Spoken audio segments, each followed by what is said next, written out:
This is a 7mm Rem Mag super light Tikka.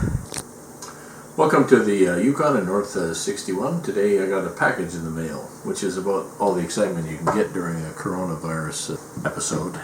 So it's a Javelin Bipod in long. I haven't opened this yet, but let's see what it looks like. So there it is. It's carbon fiber, comes in this nice case. That's the working bipod right there. It's got this magnetic stud here. So let's see if we can figure out how to put it on. So for the rifle, this is my Tikka Super Light, and this is in 7mm mag, and it shoots good with the right loads, really badly with the wrong loads, but that's okay. And this has got a 2-to-10x40 Razor HD with a MOA reticle. I really like the sight. So these Tikkas have two studs, so I loosened that already to take it out. So let's see if we can figure out how to put this in. So let me just take a look here and I'll come back.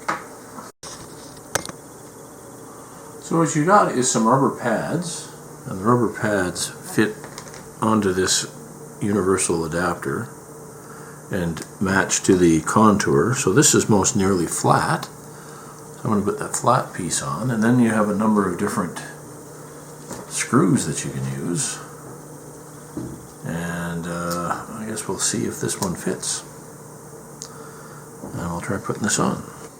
Okay, that's on, and that went on in about 10 seconds. I should have just shown you. You just screw that in. We could also take this stud out and put it up there, which could be a better solution, and then this thing just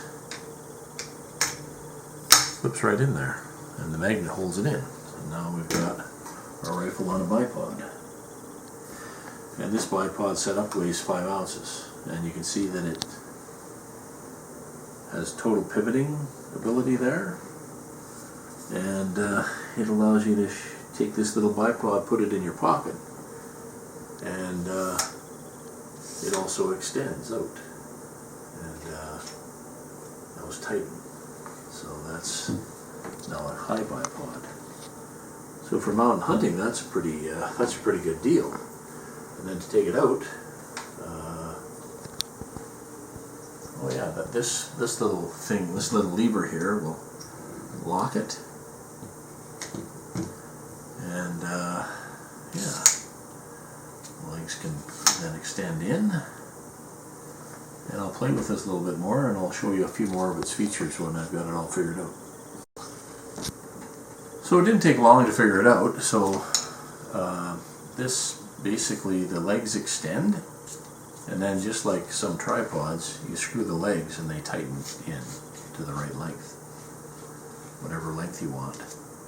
Looks like it's very easy to use, and this just pushes in, and once it's in, the magnet holds it in.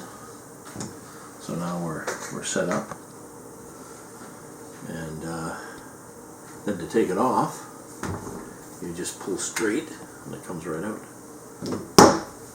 And then you can hold this in your pocket. Make it as small as it can be, and just extend those so you can see how small it gets. So that you can put in your backpack. That weighs 5 ounces. This weighs a little less than an ounce. It has a little hole here to use for your detachable swing swivels. And this is the universal mount. It fits on anything that uses these studs for the sling swivels. You just remove that sling swivel and put that in. And they also have one that will go right within. You got to drill a hole in the stock and then epoxy it in. And I think that in some ways might be a better outfit than this, because that's a little bit bulky. But as is, I think I'm going to start using a bipod again. I haven't used a bipod since I was a skidoo hunter mostly, and used a Harris bipod. Since I'd be going on foot, I haven't used a bipod, and I've often missed one, because of course it allows you to shoot better. This is the long bipod, which gives you enough length that you should be able to shoot over grasses and different things. So I think that's probably the one to get. And I also got an extra universal attachment. So that's pretty cool. So that's the Spartan equipment. They're expensive, but my goodness, that's a very clever design. I really appreciate clever design. 5-ounce bipod, light enough to take with you. Thanks for watching.